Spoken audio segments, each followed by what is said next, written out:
Hello friends, welcome back to Anvesha channel. आज हम लोग पढ़ेंगे राजा निर्बंसिया कहानी का पार्ट 2।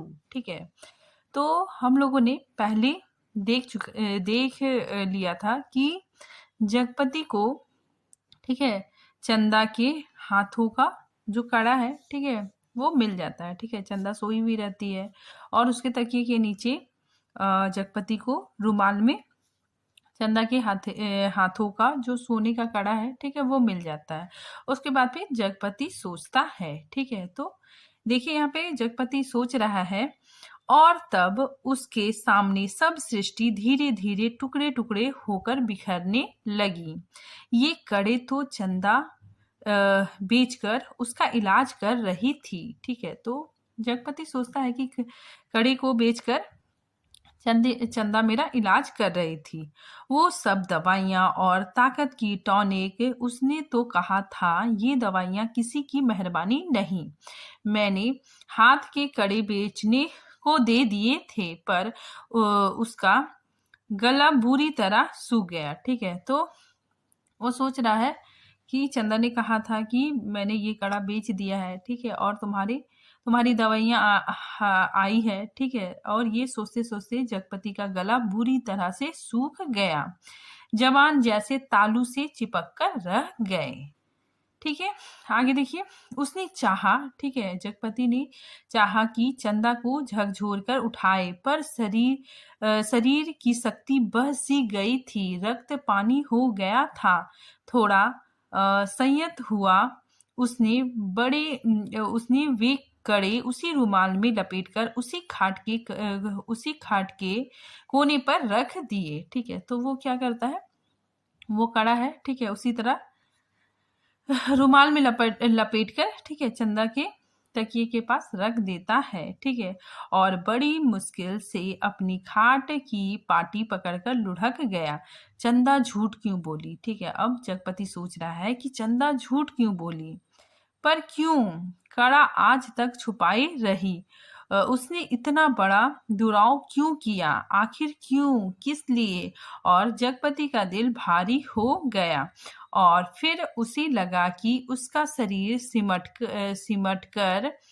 जा उसका शरीर सिमटता जा रहा है और वह एक सीख का बना ढांचा रह गया, नितात हल्का तिनके सा, हवा में उड़कर भटकने वाला तिनका सा।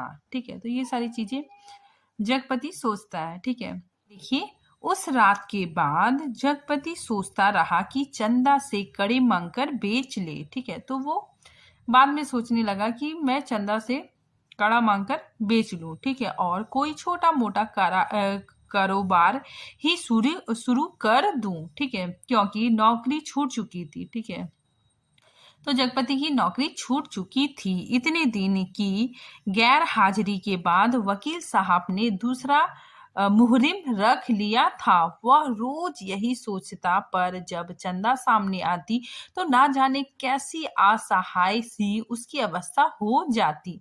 उसे लगता जैसे कड़े मांगकर वह चंदा से पत्नीत्व का पद भी छीन लेगा। ठीक है, तो जगपति को लगता है कि अगर मैं चंदा से कड़े मांगूंगा, ठीक है, तो चंदा से पत्नीत्व का पद भी छीन लेगा। ठीक है, मातृत्व तो भगवान ने छीन ही लिया है। ठीक है, वो सोच रहा है कि माँ बनने का सुख, ठीक है, भगवान ने छीन ही लिया है। वह सोचता आखिर चंदा क्या रह जाएगी। ठीक है, अगर मैं उसे कड़ा मांग लूंगा तो चंदा क्या रह जाएगी एक स्त्री से। ठीक है, देखिए ये लाइन वेरी वेरी इंपॉर्टेंट है। ठीक है, तो देखिए, एक स्त्री से यदि पत्नीत्व और मातृत्व छीन लिया गया तो उसके जीवन की सार्थकता ही क्या?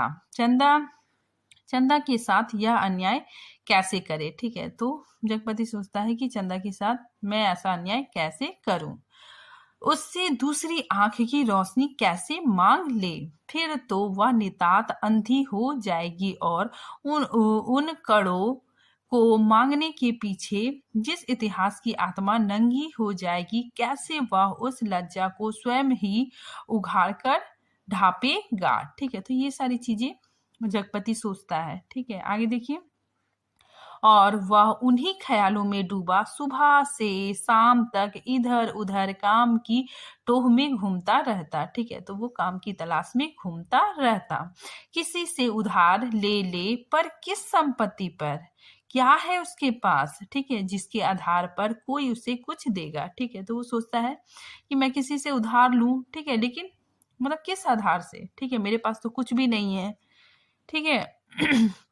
आगे जगपति सोचता है कि मोहल्ले के लोग जो एक एक पाई पर जान देते हैं, ठीक है, कोई चीज खरीदते वक्त भाव में एक पैसा कम मिलने पर मीलों पैदल जाकर एक पैसा बचाते हैं। ठीक है, एक एक एक एक पैसे की मसाले की पुड़िया बंधवाकर 11 मर्तबा पैसे का हिसाब जोड़कर एकाध पैसा उधार कर मिन्नतें करते सौदा घर लाते हैं। गली में कोई खोचे वाला फंस गया तो 2 पैसे की चीज को लड़ झगड़ कर 4 दाने ज्यादा पाने की नियत से 2 जगह बंधवाते हैं। ठीक है, भाव के भाव के जरा से फर्क पर घंटों बहस करते। शाम को सड़ी गली तरकारियों को किफायत के कारण लाते। ऐसे लोगों से किस मुंह से मांगकर वह उसकी गरीबी के एहसास पर ठोकर लगाए। ठीक है, तो वो सोचता है कि मैं किससे, ठीक है, उधार लूं। ठीक है, सब यहाँ पे मतलब गरीब ही है, ठीक है, किसी तरह अपना रोजी रोटी चला रहे हैं। ठीक है, आगे देखिए। पर उस दिन शाम को जब वह घर पहुंचा तो बरोठे में एक साइकिल रखी नजर आई। ठीक है, तो एक दिन वो घर पहुंचता है तो वो देखता है कि मतलब वहां पे उसके घर के पास एक साइकिल रखा हुआ है। दिमाग पर बहुत जोर डालने के बाद भी वह आगंतुक की कल्पना ना कर पाया। भीतर वाले दरवाजे पर जब पहुंचा तो सहसा हंसी की आवाज सुनकर ठिठक गया। उस हंसी में एक अजीब सा उन्माद था और उसके बाद चंदा का स्वर। ठीक है, तो वो मतलब अंदर जाके, ठीक है, देखता है, मतलब सोचता है कि कौन आया है। ठीक है, तो उसे सुनाई देता है, ठीक है, चंदा का स्वर सुनाई देता है कि अब आते ही होंगे, बैठिए ना 2 मिनट और, अपनी आंखों से देख लीजिए और उन्हें समझाते जाइए जाइए कि अभी तंदुरुस्ती इस लायक नहीं जो दिन दिन भर घूमना बर्दाश्त कर सके। ठीक है, उसके बाद फिर जगपति को एक पुरुष की आवाज सुनाई देती है। ठीक है, तो देखिए, हाँ भाई, कमजोरी इतनी जल्दी नहीं मिट सकती, ख्याल नहीं करेंगे तो नुकसान उठाएंगे। कोई पुरुष स्वर था या, ठीक है, तो वो जगपति सुनता है बाहर से ये आवाज। ठीक है, फिर आगे देखिए। जगपति असमंजस में पड़ गया, वह एकदम भीतर घुस जाए। ठीक है, उसे लगा कि वह एकदम भीतर घुस जाए। ठीक है, इसमें क्या हर्ज है, पर जब उसने पैर उठाए तो वे बाहर जा रहे थे। ठीक है, मतलब वो अंदर जाने की हिम्मत नहीं कर पा रहा था। ठीक है, बाहर बरोठे में साइकिल को पकड़ते ही उसे सूझ आई, वहीं से जैसे अनजान बनता बड़े प्रयत्न से आवाज को खोलता, ठीक है, चिल्लाता, अरे चंदा, यह साइकिल किसकी है। ठीक है, तो वो बाहर ही, ठीक है, साइकिल पकड़ते हुए अनजान बनते हुए चंदा से मतलब चिल्ला के चंदा से पूछता है कि अरे चंदा, यह साइकिल किसकी है, कौन मेहरबान। ठीक है, चंदा उसकी आवाज सुनकर कमरे से बाहर निकलकर जैसे खुशखबरी सुना रही थी। ठीक है, अपने कंपाउंडर साहब आए हैं, खुद से आज घर का पता पाए हैं, तुम्हारे इंतजार में बैठे हैं। ठीक है, तो ये बात चंदा बताती है। फिर जगपति कहता है, कौन, बचन सिंह, अच्छा अच्छा, वही तो मैं कहूँ, भला कौन। कहता जगपति पास पहुंचा और बातों में इस तरह उलझ गया जैसे सारी परिस्थितियां उसने स्वीकार कर ली हो। बचन सिंह जब फिर आने की बात कहकर चला गया तो चंदा ने बहुत अपनेपन से जगपति के सामने बात शुरू की। ठीक है, तो चंदा कहती है कि जाने कैसे कैसे आदमी होते हैं। ठीक है, तो फिर जगपति कहता है, क्यों, क्या हुआ, कैसे होते हैं आदमी, जगपति ने पूछा। ठीक है, फिर चंदा कहती है कि इतनी छोटी जान पहचान में तुम मर्दों के घर में ना रहते घुसकर बैठ सकोगे। ठीक है, बैठ सकते हो, तुम तो उल्टे पैर लौट आओगे। चंदा कहकर जगपति के मुख पर कुछ इच्छित प्रतिक्रिया देख सकने के लिए गहरी निगाहों से ताकने लगी। ठीक है, तो ये बात क्या क्या चंदा, ठीक है, जगपति की ओर देखने लगी कि शायद ये कुछ कहे। ठीक है, जगपति ने चंदा की ओर ऐसे देखा जैसे यह बात भी कहने की या पूछने की है। ठीक है, फिर बोला, बच्चन सिंह अपनी तरह का आदमी है, अपनी तरह का अकेला। ठीक है, फिर चंदा कहती है होगा, पर कहते कहते चंदा रुक गई। ठीक है, फिर जगपति कहता है कि आड़े वक्त काम आने वाला आदमी है, लेकिन उससे फायदा उठा सकना जितना आसान है उतना, मेरा मतलब है कि जिससे कुछ लिया जाएगा उसे कुछ दिया जाएगा। ठीक है, इंपॉर्टेंट लाइन है। जगपति कहता है कि जिससे कुछ लिया जाएगा, ठीक है, उसे दिया भी जाएगा। ठीक है, जगपति ने आंखें दीवार पर गड़ाते हुए कहा। ठीक है, चंदा उठकर चली गई। ठीक है, तो चंदा ने जब सुना तो वो उठकर चली गई। ठीक है, आगे देखिए। उस दिन के बाद बच्चन सिंह लगभग रोज ही आने जाने लगा। ठीक है, जगपति उसके साथ इधर उधर घूमता भी रहता। बच्चन सिंह के साथ वह जब तक रहता अजीब सी घुटन, ठीक है, उसके दिल को बांध लेती।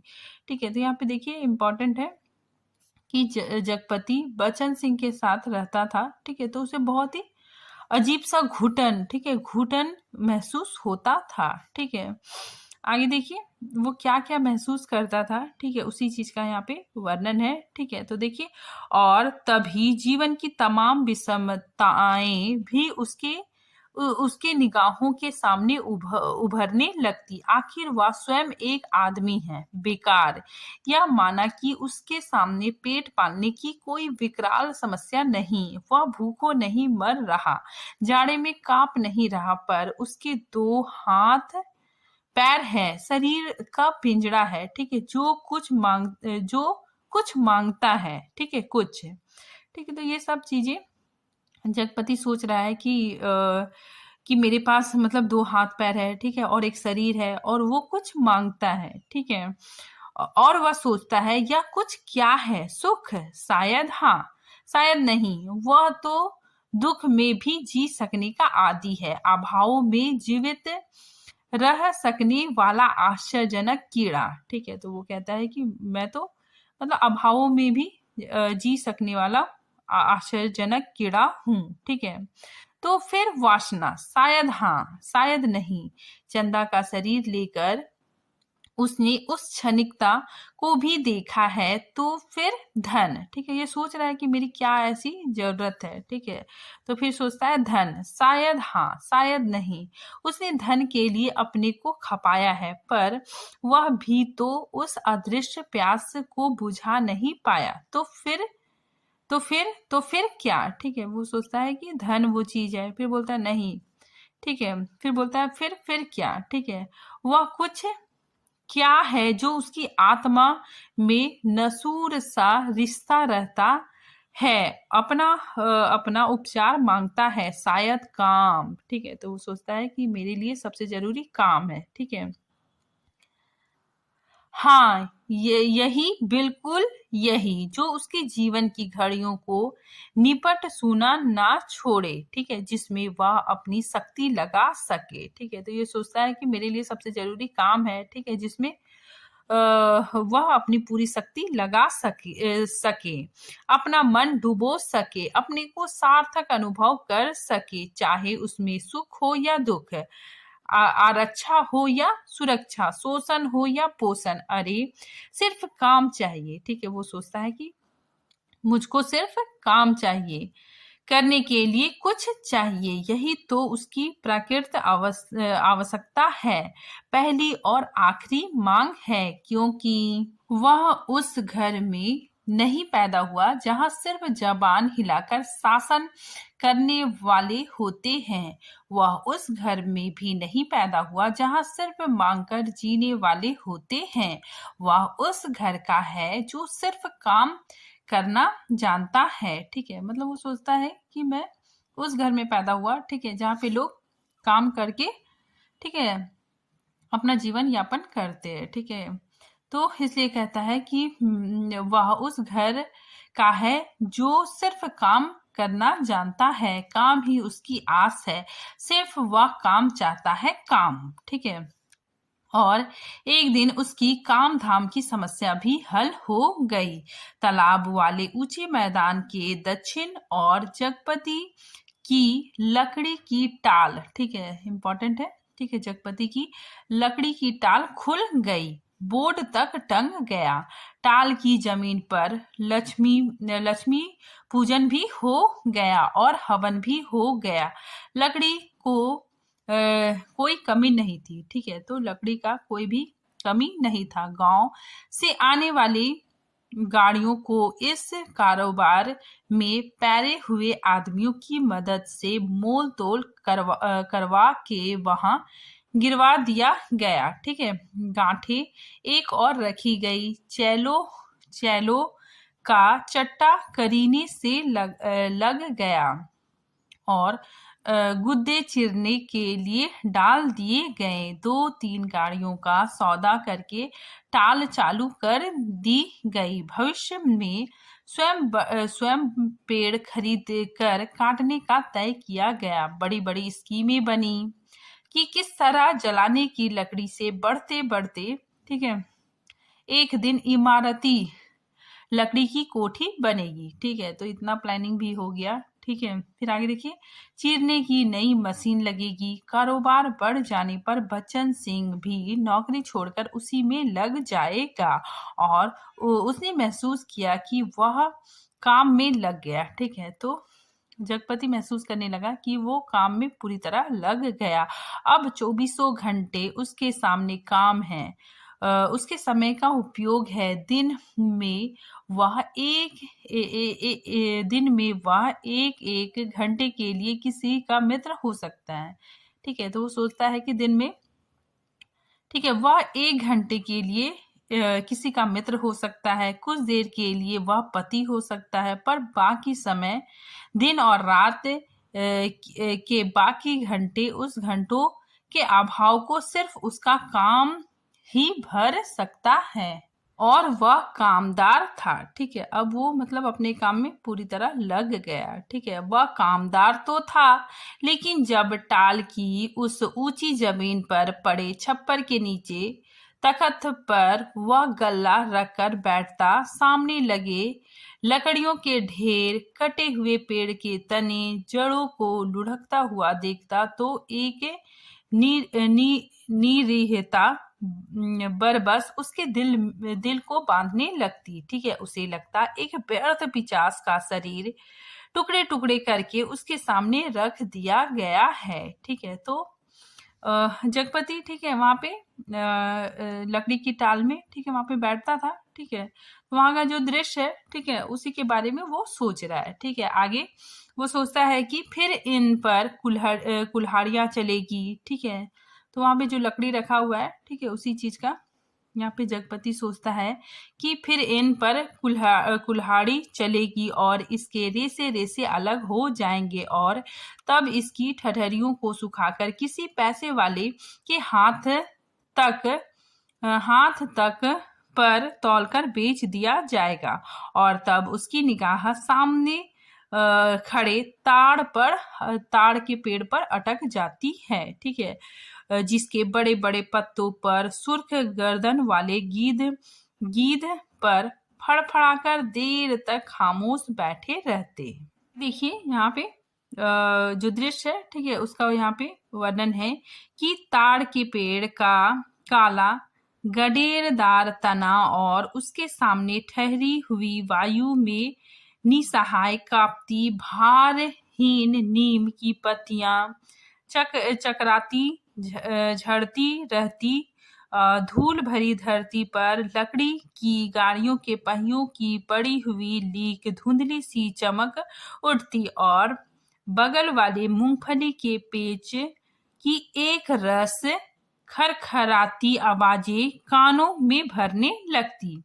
बगल वाली कच्ची पगडंडी से कोई गुजरकर टीले के ढलान से तालाब की निचाई, ठीक है, वहां पे तालाब भी है, ठीक है, उसी चीज का यहाँ पे वर्णन है कि तालाब की निचाई में उतर जाता, जिसके गंदले पानी में कूड़ा तैरता रहता और सुअर कीचड़ में मुंह डालकर उस कूड़े को रौंदते दोपहर सिमटती और शाम की धुंध छाने लगती। ठीक है, फिर आगे देखिए, तो वह लालटेन, ठीक है, अब यहाँ पे शाम हो गया, ठीक है, तो जगपति वह लालटेन जलाकर छप्पर के खंभे की कील में टांग देता और उसके थोड़े ही देर बाद अस्पताल वाली सड़क से बच्चन सिंह, ठीक है, बच्चन सिंह आता, ठीक है, तो बच्चन सिंह एक काले धब्बे की तरह आता दिखाई पड़ता। ठीक है, तो जगपति कहता है कि बच्चन सिंह एक काले धब्बे की तरह आता दिखाई पड़ता। गहरे पड़ते अंधेरे में उसका आकार धीरे धीरे बढ़ता जाता। ठीक है, तो अंधेरे में, ठीक है, बच्चन सिंह का जो आकार है, ठीक है, उसमें उसका जगपति को लगता है कि उसका आकार धीरे धीरे बढ़ता जाता और जगपति के सामने जब वह आकर खड़ा होता तो वह उसे बहुत विशाल सा लगने लगता, जिसके सामने उसे अपना अस्तित्व डूबता महसूस होता। ठीक है, तो जगपति क्या महसूस करता है, ठीक है, उसी चीज का यहाँ पे वर्णन है। ठीक है, आगे देखिए, जगपति कहता है कि एक आधा बिक्री की बातें होती और तब दोनों घर की ओर चल देते। घर पहुंचकर बच्चन सिंह कुछ देर जरूर रुकता, बैठता, इधर उधर की बातें करता। कभी मौका पड़ जाता तो जगपति और बच्चन सिंह की थाली भी साथ लग जाती। ठीक है, ये दोनों साथ में खाना भी खाते हैं। चंदा सामने बैठकर दोनों को खिलाती।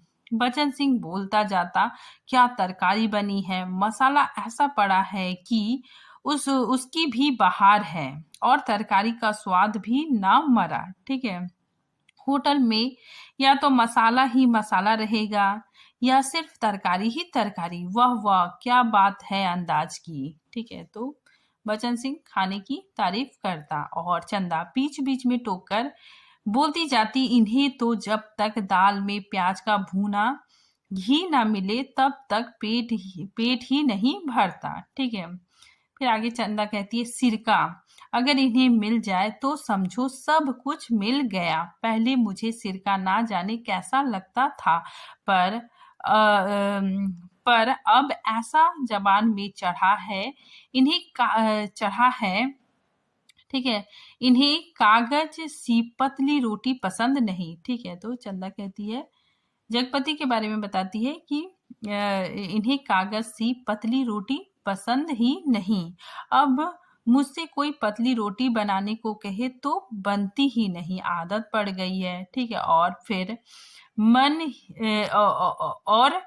फिर मन ही नहीं करता। ठीक है, पर चंदा की आंखें बच्चन सिंह की थाली पर ही जमी रहती। ठीक है, तो जो चंदा की आंखें हैं, ठीक है, वो बच्चन सिंह की थाली पर ही जमी रहती। रोटी निपटी तो रोटी परोस दी, दाल खत्म नहीं हुई तो भी एक चमचा और परोस दी और जगपति सिर झुकाए खाता रहता। सिर्फ एक गिलास पानी मांगता और चंदा चौंक कर पानी देने से पहले कहती, अरे तुमने तो कुछ लिया भी नहीं। कहते कहते वह पानी दे देती और तब उसके दिल पर गहरी सी चोट लगती। ठीक है, ना जाने क्यों वह खामोशी की चोट उसे बड़ी पीड़ा दे जाती। ठीक है, तो चंदा को बहुत बुरा लगता है। ठीक है, क्योंकि जगपति बहुत खामोशी से खाना खाता है। ठीक है, सिर्फ लास्ट में पानी मांगता है, तो चंदा को मतलब जगपति की खामोशी बहुत चोट देती, बहुत पीड़ा देती। ठीक है, और वह अपने को समझा लेती कि कोई मेहमान तो नहीं है, मांग सकते थे, भूख नहीं होगी। ठीक है, तो वो अपने मन में कहती है कि जगपति कोई मेहमान नहीं है, ठीक है, मांग सकते थे, शायद भूख नहीं होगी। फिर आगे देखिए, जगपति खाना खाकर टाल पर लेटने चला जाता क्योंकि अभी तक कोई चौकीदारी नहीं मिला था। ठीक है, छप्पर के नीचे तख्त पर जब वह लेटता तो अनायास ही उसका दिल भर भर आता। ठीक है, तो वहां पे, ठीक है, छप्पर के, ठीक है, नीचे जब वो लेटता, ठीक है, तब वो क्या क्या सोचता है, ठीक है, उसी चीज का यहाँ पे वर्णन है। ठीक है, तो वो कहता है कि जब वो लेटता है तो अनायास ही उसका दिल भर भर आता है। पता नहीं कौन कौन से दर्द एक दूसरे से मिलकर तरह तरह के टीस चखट और ऐंठन पैदा करने लगती। कोई एक रग दुखती तो वह सहलाता भी। जब सभी नसें चटकती हो तो कहाँ कहाँ राहत का अकेला हाथ सहलाए। ठीक है, फिर आगे देखिए वहां का जो दृश्य है, ठीक है, वहां का यहाँ पे वर्णन है। ठीक है, जगपति वहां जो दृश्य देखता है, ठीक है, उसे क्या अनुभव होता है, ठीक है, उसी चीज का वहां पे वर्णन है कि लेटे लेटे उसकी निगाह ताड़ के उस और बनी पुख्ता कब्र पर जम जाती, जिसके सिरहाने कटीला बबूल का एकांकी पेड़ सूना सा खड़ा रहता, जिस कब्र पर एक पर्दा नसीन औरत बड़े लिहाज से आकर सवेरे सवेरे बेला और चमेली के फूल चढ़ा जाती। घूम घूम कर उसके फेरे लेती और माथा टेकर कुछ कदम उदास उदास सी चलकर एकदम तेजी से मुड़कर बीसातियों के मोहल्ले में खो जाती। ठीक है, शाम होते फिर आती, एक दिया बारती और अगर की बत्तियां जलाती, फिर मुड़ते हुए ओढ़नी का पल्ला कंधे पर डालती तो दिए की लौ कांपती। कभी कांप कर बुझ जाती, पर उसके कदम बढ़ चुके होते, पहले धीमे थके उदास से और फिर तेज साधे सामान्य से, और वह फिर उसी मोहल्ले में चली जाती, में खो जाती। और तब रात की तन्हाइयों में बबूल के कांटों के बीच उस साए साए करते ऊंचे नीचे मैदान में जैसे उस कब्र से कोई रूह निकलकर निपट अकेले भटकती रहती। ठीक है, तभी ताड़ पर बैठे सुर्ख गर्दन वाले गीद मनहूस सी आवाज में किलबिला उठते और ताड़ के पत्ते भयानकता से खड़बड़ उठाते। ठीक है, खड़बड़ा उठाते। जगपति का बदन कांप जाता। ठीक है, मतलब ये सारी दृश्य देखकर जगपति का बदन कांप जाता और वह भटकती रूह जिंदा रह सकने के लिए जैसे कब्र की ईंटों में बबूल के साए तले दुबक जाती। जगपति अपने टांगों को पैर से भींचकर कंबल से मुंह छुपा औंधा लेट जाता। तड़के ही ठेके पर लगे लकड़हारे लकड़ी चीरने आ जाते। ठीक है, जब सुबह होता, ठीक है, तो लकड़हारे लकड़ी चीरने आ जाते। तब जगपति कंबल लपेट घर की ओर चला जाता। ठीक है, रात में सोता था वहीं पे। ठीक है, उसके बाद फिर सुबह जब लकड़हारे लकड़ी चीरने के लिए आते, तब जगपति अपने घर की ओर चल देता। ठीक है, अब देखिए यहाँ पे दूसरी कहानी चलती है। ठीक है, तो देखिए राजा और उनकी रानी का। ठीक है, तो देखिए यहाँ पे राजा रोज सवेरे टहलने जाते थे। माँ सुनाया करती थी, एक दिन जैसे ही महल के बाहर निकलकर आए कि सड़क पर झाड़ू लगाने वाली मेहतरानी उन्हें देखते ही अपना झाड़ू पंजा पटक कर माथा पीटने लगी और कहने लगी, हाय राम, आज राजा निर्बंसिया का मुंह देखा है, ना जाने रोटी भी नसीब होगी कि नहीं, ना जाने कौन सी विपत्ति टूट पड़े। राजा को इतना दुख हुआ कि उल्टे पैर महल को लौट गए। मंत्री को हुक्म दिया कि उस मेहतरानी का घर अनाज से भर दे और राजश्री वस्त्र उतारकर राजा उसी क्षण जंगल की ओर चल गए। उस रात रानी को सपना आया। ठीक है, इंपॉर्टेंट है, उस दिन रानी को सपना आया कि कल की रात तेरी मनोकामना पूरी होगी। ठीक है, तो ये सपना रानी को आता है कि कल रात तेरी जो मनोकामना है, ठीक है, वो पूरी करने वाली है। ठीक है, पूरी होने वाली है। रानी बहुत पछता रही थी, पर फौरन ही रानी राजा को खोजती खोजती उस सराय में जा पहुंची जहां वह टिके हुए थे। ठीक है, तो जहां राजा थे, ठीक है, तो रानी भी उसको खोजते चली जाती है।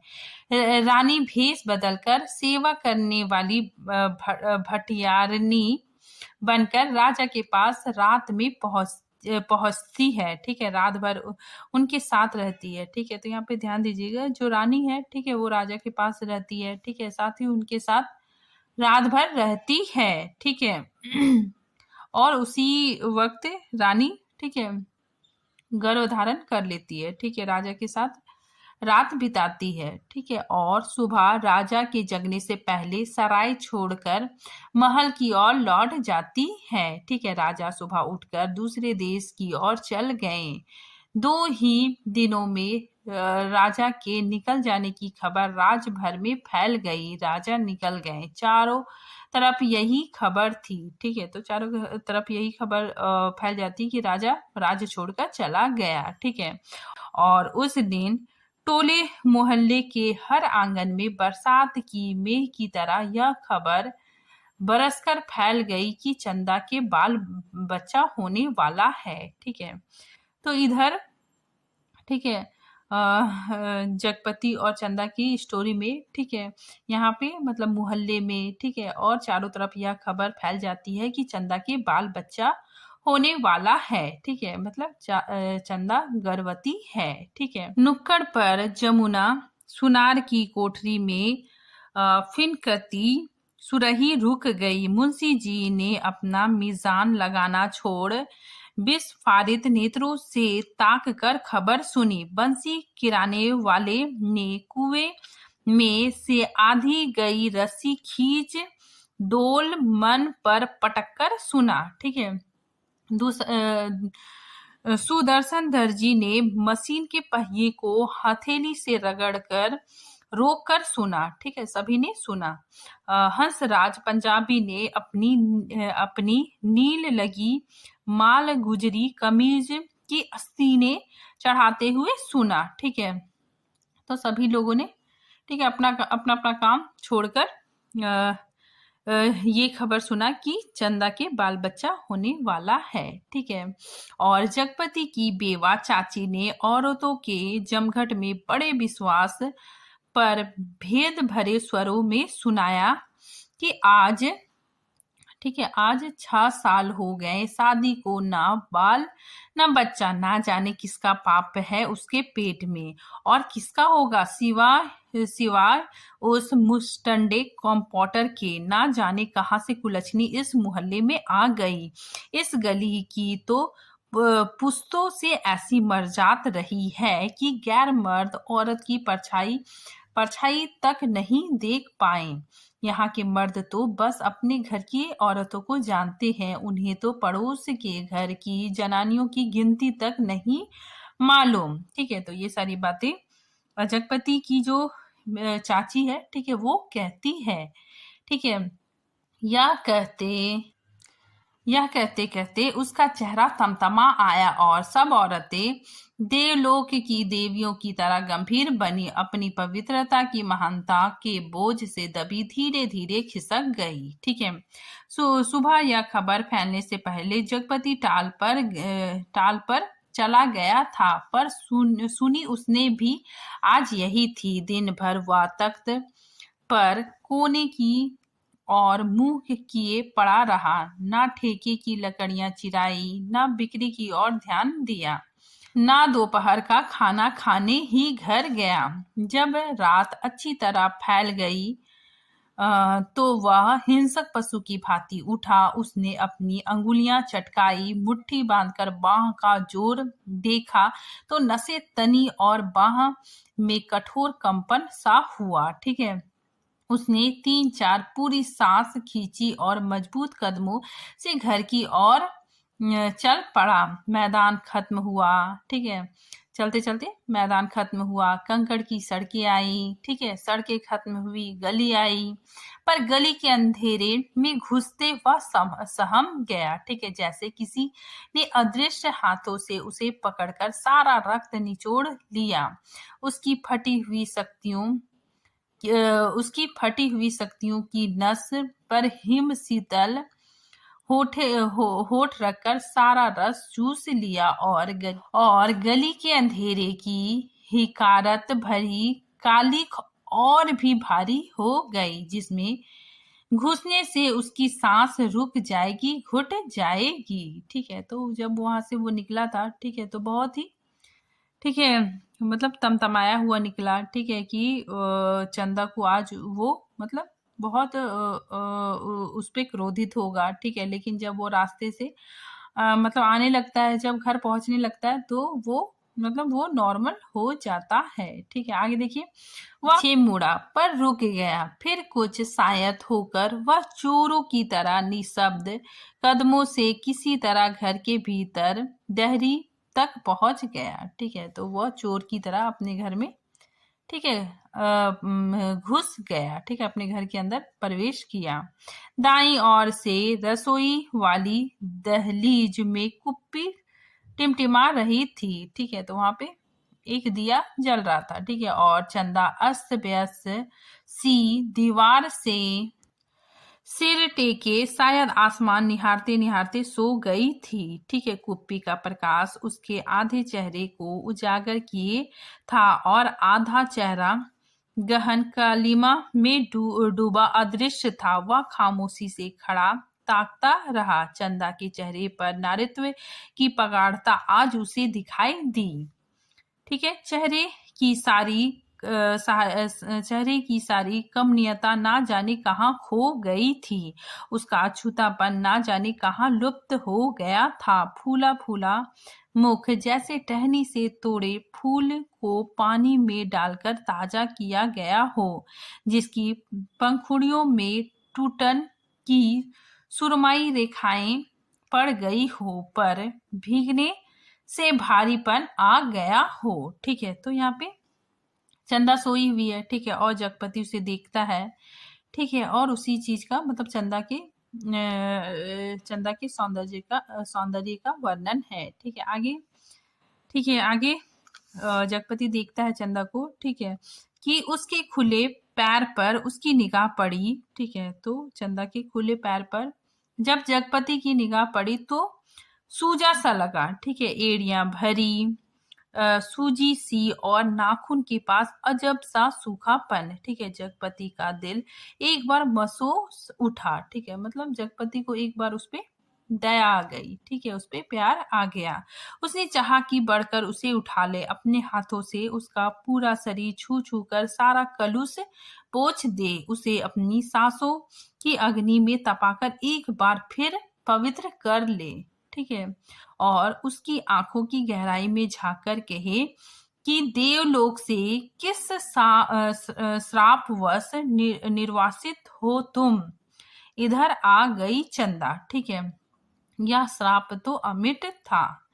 ठीक है, तो ये सारी चीजें वो जगपति सोच रहा था। ठीक है, तभी चंदा हड़बड़ा के उठती है। ठीक है, तो देखिए, तभी चंदा ने हड़बड़ाकर आंखें खोली। जगपति को सामने देख उसे लगा कि वह एकदम नंगी हो गई हो। अतिशय लज्जित हो उसने अपने पैर समेट लिए, घुटनों से धोती नीचे सरकाई और बहुत संयत सी उठकर रसोई के अंधेरे भी खो गई। जगपति एकदम हताश हो वही कमरे की दहरी पर चौखट से सिर टिकाकर बैठ गया। नजर कमरे में गई तो लगा कि पराया स्वर यहाँ गूंज रहे हैं, जिसमें चंदा का भी एक है। ठीक है, एक तरफ घर के हर कोने से अंधेरे सैलाब की तरह बढ़ता आ रहा था। एक अजीब निस्तंभता, ठीक है, असमंजस्य गति, पर पद भ्रष्ट, सकले पर आकारहीन। ठीक है, फिर आगे देखिए ये सब चीजें। ठीक है, जगपति सोच रहा है। आगे देखिए, खाना खा लेते, चंदा का स्वर कानों में पड़ा। ठीक है, तो चंदा कहती है जगपति को कि खाना खा लेते। ठीक है, तो ये स्वर जगपति के कानों में पड़ा। वह अनजाने ऐसे उठ बैठा जैसे तैयार बैठा हो। उसकी बात की आज तक उसने अवज्ञा ना की थी। ठीक है, तो जगपति आज तक चंदा की बातों का, ठीक है, अवज्ञा ना किया था। ठीक है, मतलब उसका हर बात माना था। ठीक है, खाने तो बैठ गया पर कौर नीचे नहीं सरक रहा था। ठीक है, तभी चंदा ने बड़े साधे स्वर में कहा, कल मैं गांव जाना चाहती हूँ। ठीक है, जैसे वह इस सूचना से परिचित था, बोला अच्छा। ठीक है, तो यहाँ पे चंदा कहती है कि कल मैं गांव जाना चाहती हूँ। ठीक है, तो जगपति बोलता अच्छा। चंदा फिर बोली, मैंने बहुत पहले घर चिट्ठी डाल दी थी, भैया कल लेने आ रहे हैं। ठीक है, तो ठीक है। जगपति वैसे ही डूबा डूबा बोला। ठीक है, तो जगपति ठीक है बोलता है कि तो ठीक है। ठीक है, अब चंदा का बांध टूट गया और वह वही घुटनों में मुंह दबाकर कातर सी फपक फपक कर रो पड़ी। ठीक है, ना उठ सकी ना हिल सकी। जगपति क्षण भर को विचलित हुआ, पर जैसे जम जाने के लिए उसके होठ फड़के और क्रोध के ज्वालामुखी में जबरन देखते हुए भी वह फूट पड़ा। ठीक है, तो जगपति को भी बहुत गुस्सा आ गया। ठीक है, वो भी अपने आप को रोक नहीं पाया। ठीक है, और वो बोलता है कि यह सब मुझे क्या दिखा रही है बेशरम, बेगैरत। उस वक्त नहीं सोचा था जब जब मेरी लाश तले तब की बात झूठ है। सिसकियों के बीच चंदा का स्वर फूटा, लेकिन जब तुमने मुझे बेच दिया। ठीक है, तो वो चंदा कहती है ठीक है कि तब बात झूठ थी। ठीक है, लेकिन जब तुमने बेच दिया। एक भरपूर हाथ चंदा की कनफटी पर आग सुलगता पड़ा। ठीक है, मतलब यहाँ पे जगपति चंदा को ठीक है मारता है।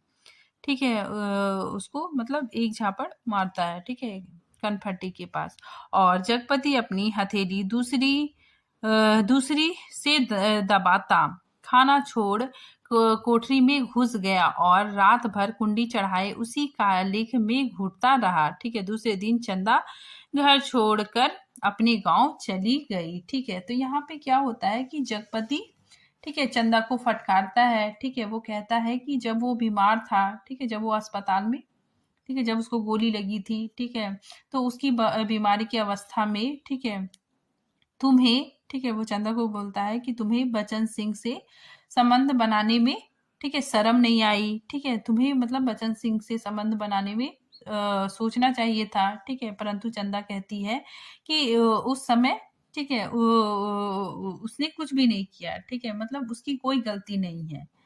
ठीक है, लेकिन जब जगपति ने बचन सिंह का भारी कर्ज स्वीकार कर लिया, ठीक है, स्वीकार कर लिया, उसे एक तरह से बेच दिया। ठीक है, तब उसके पास कोई चारा नहीं रहा। ठीक है, इस तरह वो स्वीकार करती है कि बचन सिंह को वो स्वीकारती रही है। ठीक है, और यह गर्व भी उसी का है। ठीक है, और अगले दिन वह मैके चली जाती है। ठीक है, तो यहाँ पे चंदा यही बताती है कि जब, ठीक है, जब वो अस्पताल में था, ठीक है, उसकी दवाइयों का खर्च बचन सिंह देता है। ठीक है, उस टाइम तक मतलब सब कुछ ठीक था। ठीक है, सब कुछ ठीक था। ठीक है, लेकिन जब जगपति बचन सिंह का भारी कर्ज स्वीकार कर लेता है, ठीक है, जब लकड़ी का टाल खुलता है, तो मतलब बचन सिंह ही पैसा देता है। ठीक है, और जगपति उस पैसे को ले लेता है। ठीक है, इसीलिए चंदा कहती है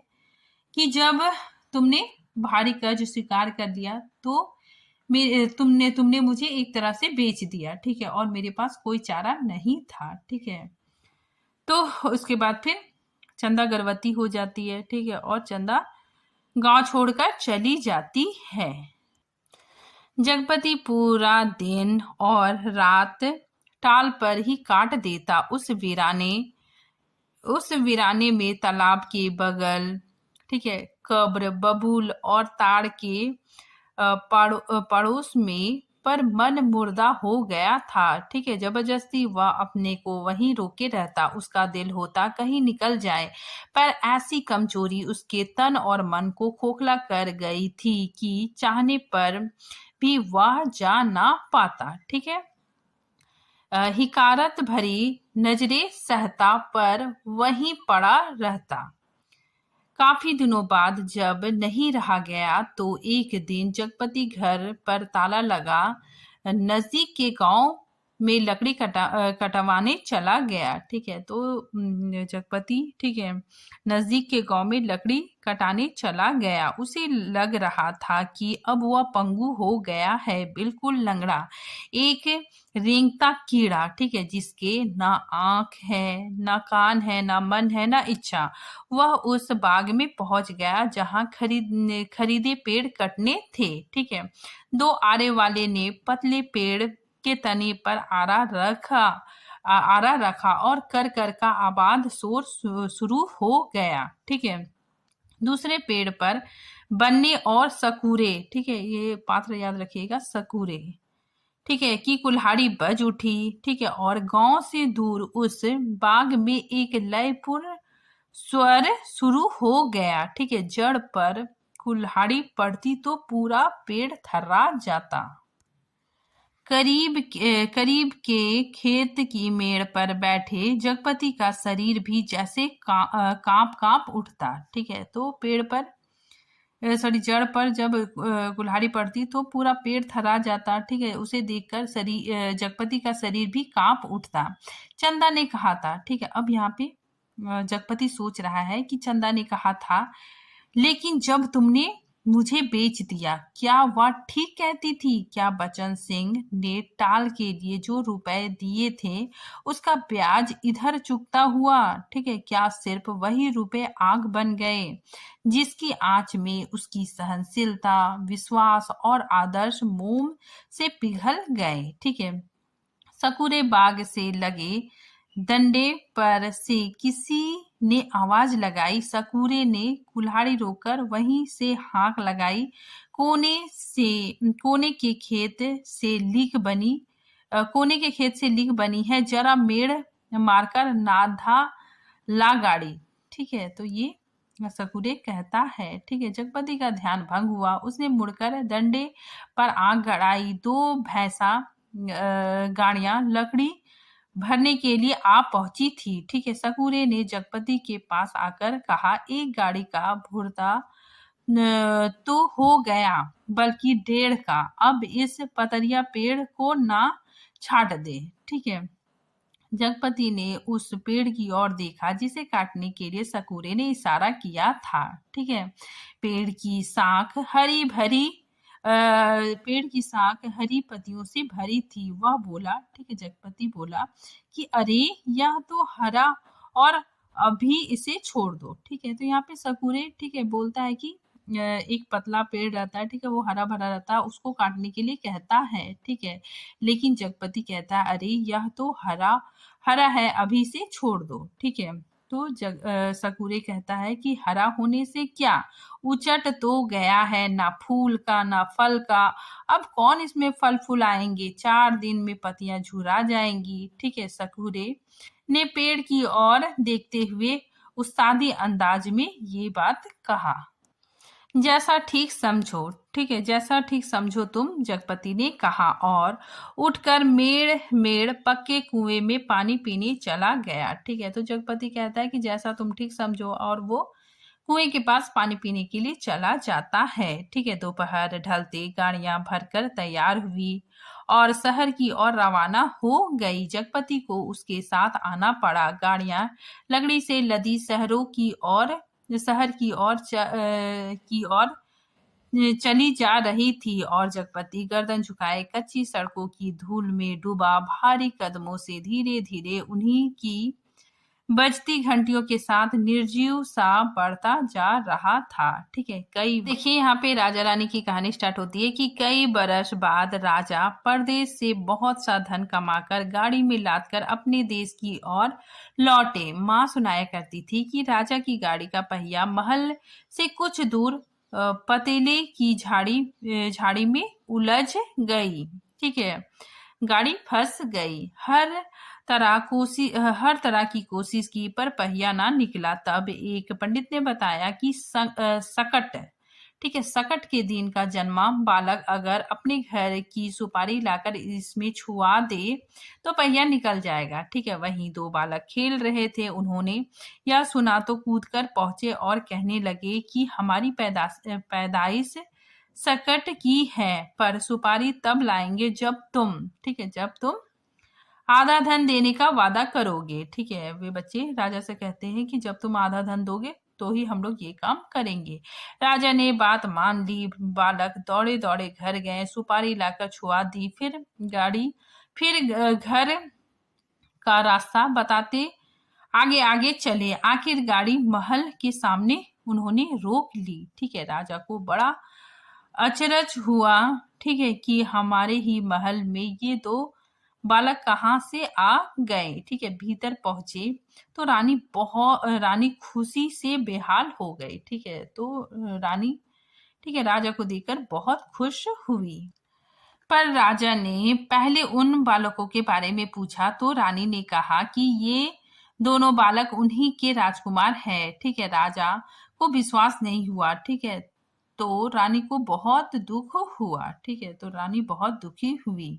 यहाँ पे जगपति और चंदा की स्टोरी शुरू होती है कि गाड़ियां जब टाल पर आकर लगी और जगपति तख्त पर हाथ पैर ढीले करके बैठ गया तो पगडंडी से गुजरते मुंशी जी, ठीक है, नाम याद रखिएगा ये पात्र, मुंशी जी ने उसके पास आकर बताया कि अभी उन दिनों वसूली में तुम्हारे ससुराल के नजदीक एक गांव में जाना हुआ। ठीक है, तो मुंशी जी बोलते हैं कि मुझे काम के सिलसिले में, ठीक है, तुम्हारे गांव जाना हुआ तो पता लगा कि 15-20 दिन हुए चंदा के लड़का हुआ है। ठीक है, तो ये बताते हैं कि 15-20 दिन हो गया है। ठीक है, तुम्हारी पत्नी चंदा का लड़का हुआ है। और फिर जैसे मोहल्ले में सुनी सुनाई बातों पर पर्दा डालते हुए बोले, भगवान के राज्य में देर है अंधेर नहीं। ठीक है, देर है अंधेर नहीं जगपति भैया। ठीक है, तो ये बात मुंशी जी कहता है। जगपति ने सुना तो पहले उसने गहरी नजरों से मुंशी जी को ताका, पर वह उसके तीर का निशाना ठीक ठीक नहीं खोज पाया, पर सब कुछ सहन करते हुए बोला। ठीक है, जगपति बोला, देर और अंधेर दोनों है। ठीक है, अंधेर तो सरासर है, तिरिया चरित्र है सब। ठीक है, ये बात मुंशी जी कहते हैं। ठीक है, बड़े बड़े हार गए, कहते कहते मुंशी जी रुक गए, पर कुछ इस तरह जैसे कोई बड़ी भेद भरी बात है जिसे उनकी गोल होती हुई आंखें समझा देगी। ठीक है, जगपति मुंशी की तरफ ताकता रह गया। मिनट भर मनहूस सा मौन छाया रहा। उसे तोड़ते हुए मुंशी जी बड़ी दर्द भरी आवाज में बोले, सुन तो लिया होगा तुमने। ठीक है, तो जगपति पूछता है क्या। ठीक है, क्या कहने को जगपति कह गया, पर उसे लगा कि अभी मुंशी जी उस गांव में फैली बातों को बड़ी बड़ी बेदर्दी से कह डालेंगे। ठीक है, उसने नाहक पूछा। ठीक है, तो जगपति सोचता है कि बेकार ही मैंने पूछ लिया। ठीक है, अब गांव में जो फैली बात है, ठीक है, उसको तो, ठीक है, बड़ी बेदर्दी से कहेंगे। ठीक है, तभी मुंशी जी ने उसकी नाक के पास मुंह ले जाते हुए कहा, चंदा दूसरे के घर बैठ रही है। ठीक है, यानी चंदा दूसरी शादी कर रही है। ठीक है, कोई मधुसूदन है वहीं का। ठीक है, पर बच्चा दीवार बन गया है। चाहते तो वे यही है कि मर जाए तो रास्ता खुले, पर राम जी की मर्जी। सुना है बच्चा रहते भी वह चंदा को बैठाने को तैयार है। ठीक है, तो ये बात मुंशी जी बताते हैं। ठीक है, आगे देखिए, जगपति की सांस गले में अटक कर रह गई, बस आंखें मुंशी जी के चेहरे पर पथराई सी जड़ी थी। मुंशी जी बोले, अदालत से बच्चा तुम्हें मिल सकता है, अब काहे का शर्म लिहाज। ठीक है, फिर जगपति कहता है अपना कहकर किस मुंह से मांगू बाबा, ठीक है, हर तरफ तो कर्ज से दबा हूँ, तन से, मन से, पैसे से, इज्जत से, किसके बल पर दुनिया सजोने की कोशिश करूं। कहते कहते वह अपने में ही खो गया। ठीक है, तो जगपति कहता है कि मैं हर तरह से, ठीक है, कर्ज में डूबा हुआ हूँ। ठीक है, आगे देखिए, मुंशी जी वहीं बैठ गए।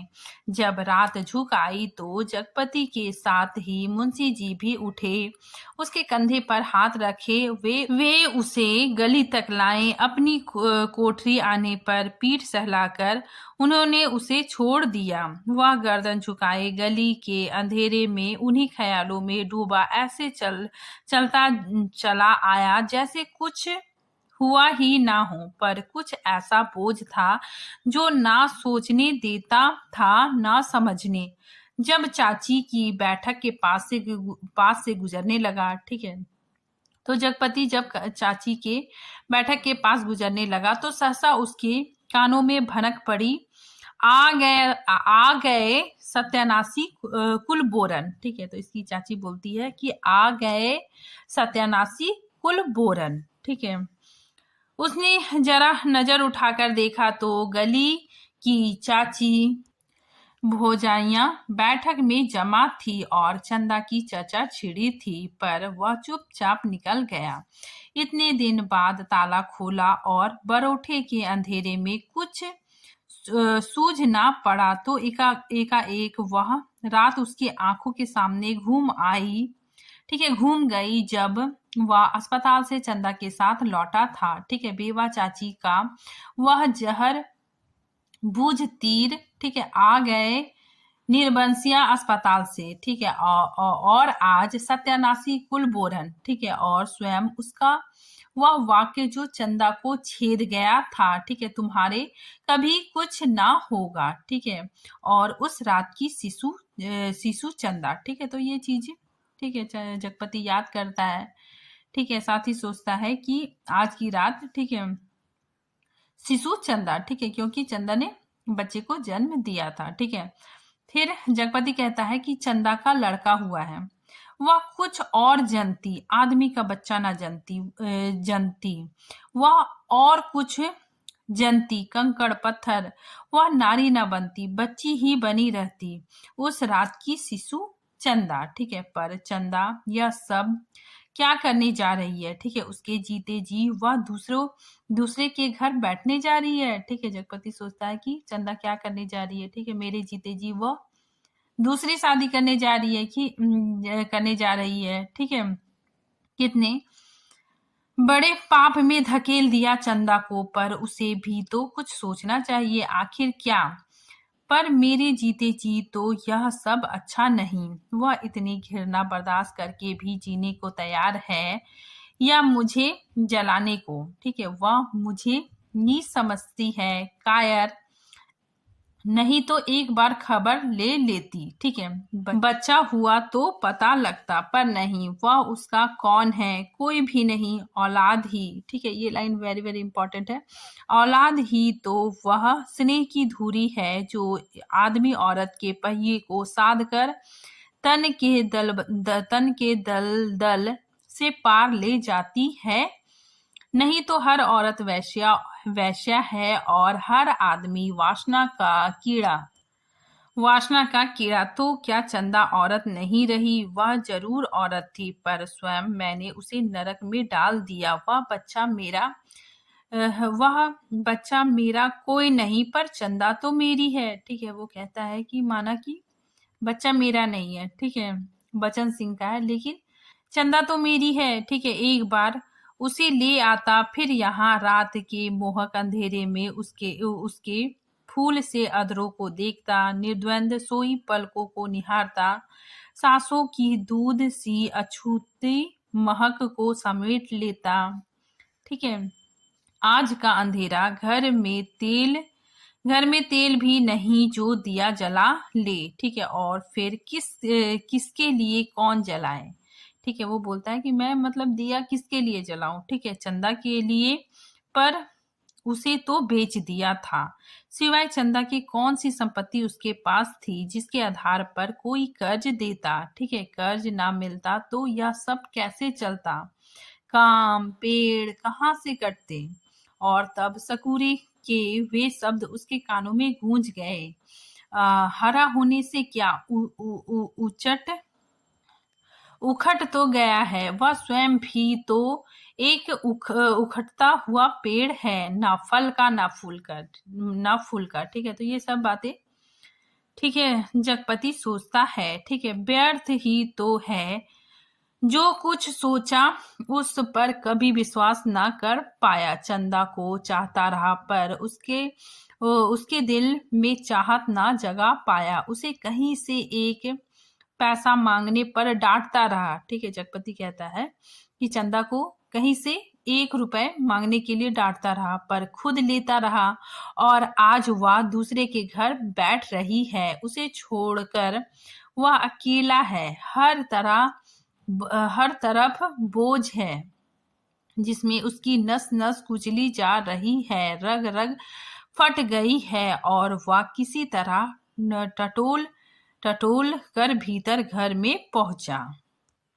अब यहाँ पे राजा रानी की कहानी शुरू होती है कि रानी अपने कुल देवता के मंदिर में पहुंची। माँ सुनाया करती थी अपने सत्यत्व को सिद्ध करने के लिए उन्होंने घोर तपस्या की। राजा देखते रहे। ठीक है, कुल देवता प्रसन्न हुए और उन्होंने अपनी दैवी शक्ति से दोनों बालकों को तत्काल जन्मे शिशु में बदल दिया। रानी की छातियों में दूध भर आया और उसमें से धार फूट पड़ी। ठीक है, जो शिशुओं के मुंह में गिरने लगा। राजा को रानी के सत्यत्व का सबूत मिल गया। उन्होंने रानी के चरण पकड़ लिए और कहा कि तुम देवी हो, ये पुत्र मेरे हैं। ठीक है, तो राजा ने कहा कि तुम देवी हो और ये पुत्र मेरे हैं। और उस दिन से राजा ने फिर से राज्यकाल संभाल लिए। ठीक है, पर उसी रात जगपति अपना सारा कारोबार त्याग कर अफीम और तेल पीकर मर गया। ठीक है, क्योंकि चंदा के पास कोई दैवी शक्ति नहीं थी और जगपति राजा नहीं बचन सिंह कंपाउंडर का कर्जदार था। ठीक है, राजा ने 2 बात की। ठीक है, यहाँ पे इंपॉर्टेंट है, देखिए राजा ने 2 बातें की। ठीक है, माँ सुनाती थी। एक तो रानी के नाम से उन्होंने बहुत बड़ा मंदिर बनवाया। ठीक है, दूसरा राज्य के नए सिक्के पर बड़े राजकुमार का नाम गुदवाकर चालू किया जिससे राजभर में अपने उत्तराधिकारी की खबर हो जाए। ठीक है, तो देखिए यहाँ पे राजा ने 2 काम किया और जगपति ने भी 2 काम किया। ठीक है, तो देखिए जगपति ने मरते वक्त 2 पर्चे छोड़े, एक चंदा के नाम, दूसरा कानून के नाम। ठीक है, चंदा को उसने लिखा था, चंदा मेरी अंतिम चाह यही है कि तुम बच्चे को लेकर चली आना। अभी 1-2 दिन मेरी लाश की दुर्गति होगी, तब तक तुम आ सकोगी। चंदा आदमी को, ठीक है, ये इंपॉर्टेंट लाइन है कि चंदा आदमी को पाप नहीं पश्चाताप मारता है। मैं बहुत पहले मर चुका था। बच्चे को लेकर जरूर चली आना। कानून को उसने लिखा था, किसी ने मुझे मारा नहीं, किसी आदमी ने नहीं। मैं जानता हूँ मेरे जहर की पहचान करने के लिए मेरा सीना चीरा जाएगा, उसमें जहर है। मैंने अफीम नहीं रुपए खाए हैं। ठीक है, इंपॉर्टेंट है। ठीक है, जगपति कहता है कि मैंने अफीम नहीं रुपए खाए हैं। उन रुपयों में कर्ज का जहर था। ठीक है, उसी ने मुझे मारा है। मेरी लाश तब तक ना जलाई जाए जब तक चंदा बच्चे को लेकर ना आ जाए। ठीक है, आग बच्चे से दिलाई जाए बस। ठीक है, फिर माँ जब कहानी समाप्त करती थी तो आसपास बैठे बच्चे फूल चढ़ाते थे। ठीक है, देखा कहते हैं कि मेरी कहानी भी खत्म हो गई। पर यहाँ पे देखिए जो जगपति है, ठीक है, उसका मतलब आर्थिक, ठीक है, आर्थिक स्थिति अच्छी नहीं थी। ठीक है, जिसके कारण उसको ये सब कुछ झेलना पड़ा। ठीक है, तो यहाँ पे मतलब यही बताया गया है कि बचन सिंह ने जगपति की आर्थिक स्थिति का लाभ चंदा के यौवन से उठाया। ठीक है, चंदा को अपने पति की दवाइयों के बदले भारी कीमत चुकानी पड़ी। ठीक है, जगपति सब कुछ जानते हुए भी अनजान बना रहा। ठीक है,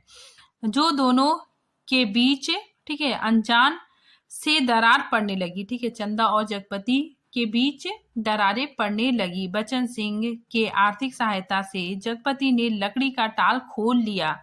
एक दिन उसे पता चला कि चंदा गर्भवती बन गई है, तो उसने बचन सिंह को, ठीक है, बचन सिंह को खुली छूट दी थी। उसका यही परिणाम निकला। ठीक है, तो जगपति ने, ठीक है, बचन सिंह को जो खुली छूट दी थी, ठीक है, उसका यही परिणाम निकला। ठीक है, आज उसे पहली बार अपनी गलती का एहसास हुआ। ठीक है, चंदा ने घर छोड़कर गांव जाने का निश्चय किया। ठीक है, उसके जाने के बाद जगपति बिल्कुल टूट सा गया। ठीक है, वह अपने जीवन की बर्बादी पर पछताने लगा। इसी बीच उसे खबर लगती है कि चंदा मां बन गई है और वो दूसरे के घर बैठने वाली है। ठीक है, अंत में जगपति आत्महत्या कर लेता है। ठीक है, तो आज ये टॉपिक यहीं पे खत्म होता है। ठीक है, मिलते हैं नेक्स्ट टॉपिक के साथ, तब तक के लिए थैंक यू।